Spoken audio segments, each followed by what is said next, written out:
Everyone, I am about to introduce to you author Victoria Schade, and we are talking about this book that came out yesterday, and it's called Life on the Leash. And she was so much fun. I can't wait for you guys to watch this. If you love dogs, and I don't understand people who don't, so I love animals, but I love dogs. And so this book was so much fun. And I got to interview her yesterday, which was her publication day. So we had so much fun. Everybody, here is Victoria. Hi, everyone. I am so excited because I'm speaking with author Victoria Schade, and it is her book release day for her brand new book called Life on the Leash. And she has a copy of it right there. She's going to show us the cover, which I've been seeing all over today, Victoria, everywhere. Instagram, Facebook. You're like all over. Oh yeah, you are a celebrity today. I mean, it's crazy. It's all over. And I'm so excited because it's like we planned this and then, we didn't realize that it was on its publication date. And I was like, yay, I get to talk to you. I love that.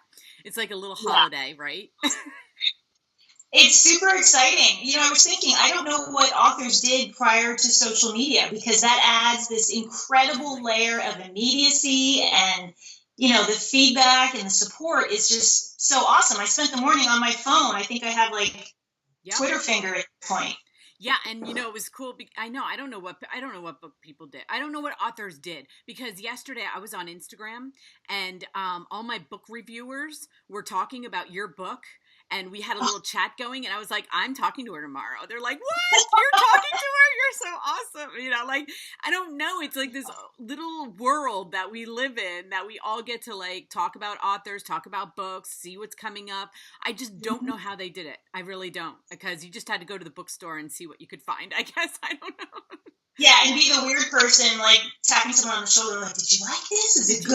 Right now, you've got this supportive community at your fingertips. It really is incredible. Absolutely, and it is a very supportive community, and I'm so blessed to know all these people because they are so good to you guys. They're good to me. We're good to it's just a big, huge circle, and it's awesome. But this book, everybody is loving because it's about dogs, and who doesn't love dogs? And the story, I read it yesterday, and I was like, oh, this is one of those books, I read a lot of thrillers and a lot of different historical fiction and stuff, but this book is one of those that you just oh, you know what? I think I'll give myself a vacation today and I'll drink some coffee and have some pie and read this book. And it was this little vacation for me. And I love that about these kind of books because it's a story. And I lived in DC for a while, so I was really loving the DC experience, Thank you. Yeah. Thank you. Yeah. My goal with Life on the Leash was to write a book that makes your heart happy because there is so much junk, especially now, that we're dealing with. And my goal was for you to finish the book and be like, And I want people to look over at their dog who's hopefully nestled up beside them and be like, I am lucky to have you in my life. Those are my goals. Very simple. I know. And that's how it was too, because I've had dogs my whole life. I mean, I don't even understand people who don't. So I tried, but I right? I know. I have some girlfriends that don't have dogs. I'm like, how are we friends? How is this happening? I know, but you know what? And you are a dog trainer, so I wanted to tell you this. So I've had dogs, and I even grew up with a cat. But as I got older, I've had dog allergies, right? So I've had to the dog that we have currently, and it's my son's dog, and him and his father and I transferred the dog back, and we have a dog thing. People have child custody, we have dog custody. So when I have the days with the dog, he's a golden doodle, and I find in the beginning I get really bad allergies, but then as I'm with him, I'm better, and I was but a golden doodle has the poodle and then the golden, so I think it's the golden. I don't know. What do you tell people that have that? Because I don't want to give up dogs. I don't want to.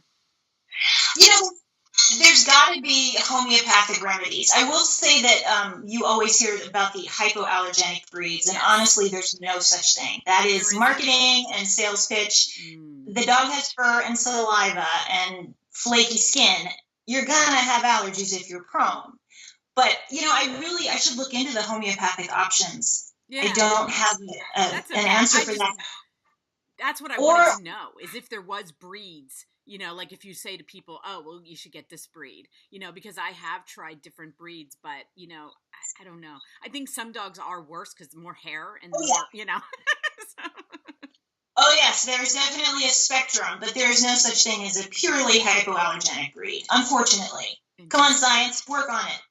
That's right. That's right. And you know what? Whenever I don't have the dog and I'm going to dog fix, for everybody out there who like can't have a dog for whatever reason, renting or whatever, go for walks in the park. You get to meet dog. I get to know dogs. I Yeah. know my neighborhood dogs. Okay, because I walk all the time, and you get to know the people, and you get to know the dogs, and then they get to know you, and you know. So I have found that when I'm missing a dog, like if I'm like, oh, I'm so dogless today, I'll go for a walk, and I get to go see my other dogs that are out there, and dogs Great. love that, you know. It's very social having dogs. You know, it's not just meeting the neighborhood dogs, like you said, but you do also get to know your neighbors. But I know most people are like, yeah, I know my neighbor's face. I don't know their name. Definitely know all the dogs' names. That's right. Always. That's right.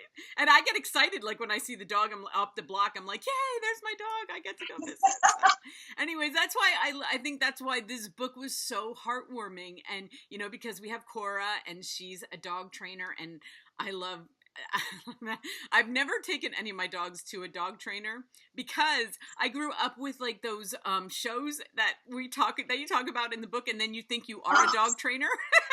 You know? Yeah. Yes. Yeah, but some people have the knack. You know, some people they have the ability to just communicate with their dog, and you know, there's no standard. Like, there's no dog obedience police that's going to come around and say your dog can't do X, Y, Z. It's really, if you're comfortable with the behavior of your dog, that's great. Yeah, you know, that's fine. Right, and you know, dogs are so like, if you're having a bad day and you come home, like, and you have your dog. Like, that's why I think it's so amazing to be able to, even if you don't have one, go for a walk, because they're like, you know, they're just happy. They're happy animals and they change you. They really do. And, you know, Cora is so amazing in this, and talking, you know, when she's got her different clients, and it was so funny. It was just, I found myself laughing, crying. It was amazing. You know, you mentioned that dogs are happy, but I think another beautiful quality that they offer us, and something that Cora actually remarked about, is their empathy. How they're able to pick up on the emotions we're feeling and react to them appropriately. You know, her pit bull Fritz, just she says in the interview for the TV show, she says, like, there's no one that gets me the way my dog gets me, and that's one of the many gifts that our dogs give us, is that understanding. Yeah, you know, I grew up with one dog that lived for like 14 years of my life. He was a Cocker Spaniel. And he, like, if I was sick, or my brother, like, he clung to us.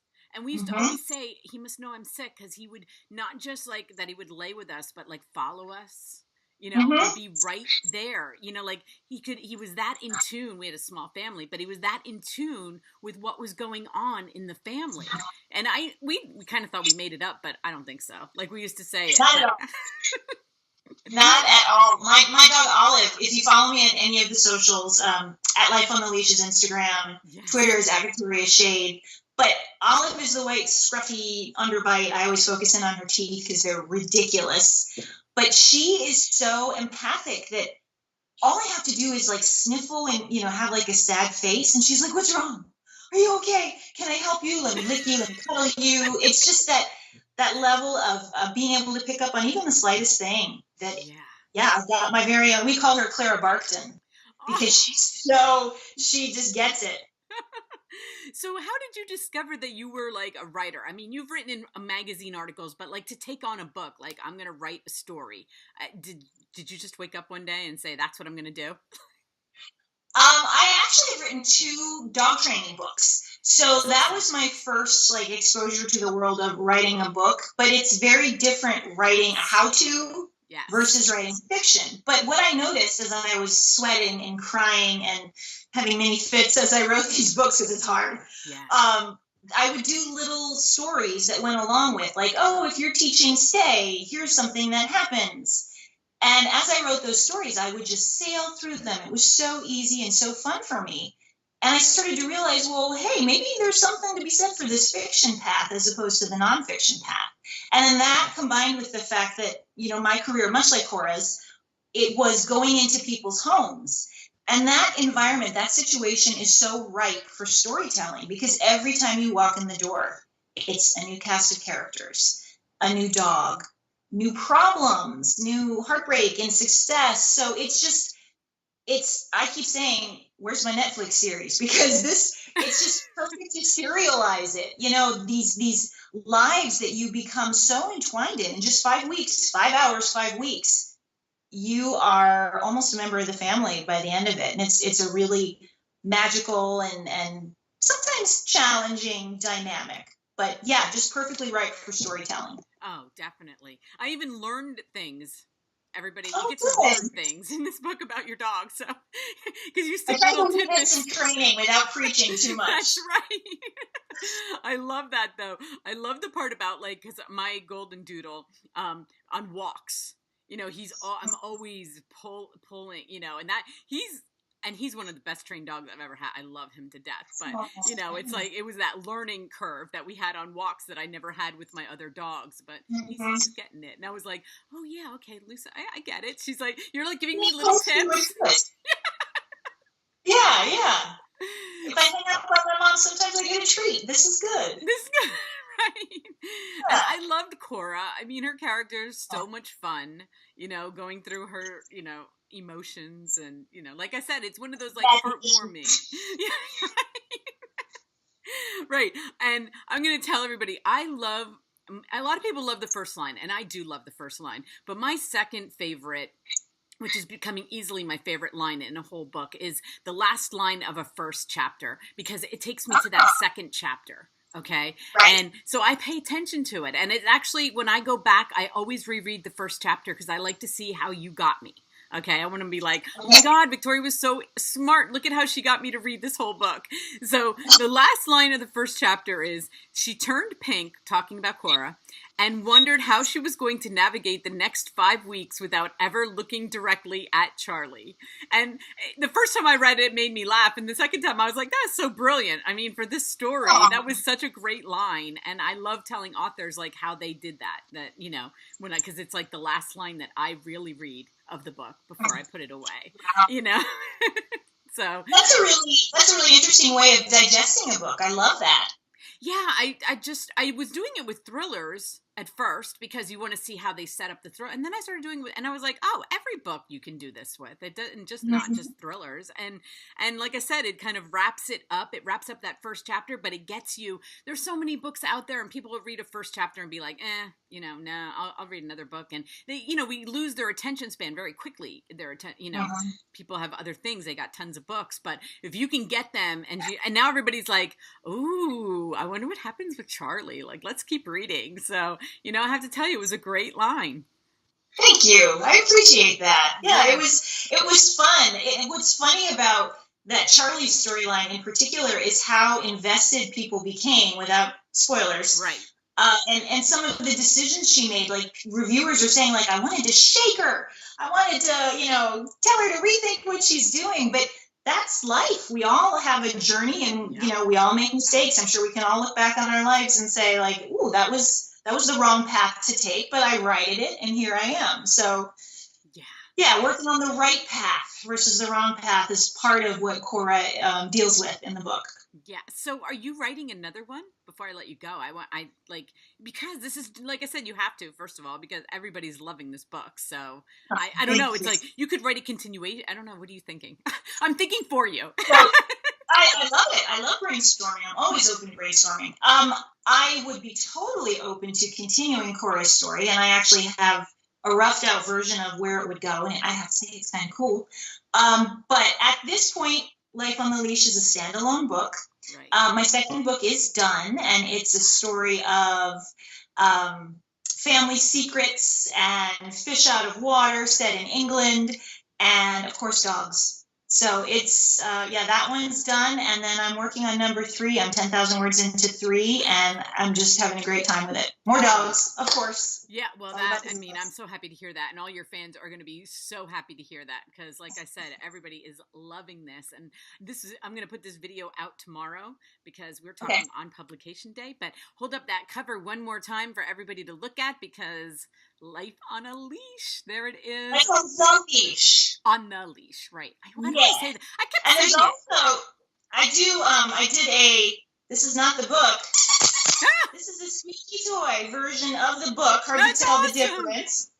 And this I've been doing little giveaways. Like I just did a giveaway on my Instagram page. So just, watch that space if you want your very own squeaky floating version of That Life on is the Leash. awesome. And I am going to put all Victoria's links underneath here. And, because I want everybody to be able to find you wherever, and along with the Amazon link, because you can go and buy this book. So just do that. And I'm so happy to know we're closer too, because the next time around we can meet, have coffee, yes, do a little video, coffee right? or something stronger. Who knows? That's right. Awesome. Well, thank you so much, Victoria. You have a very, very fun week.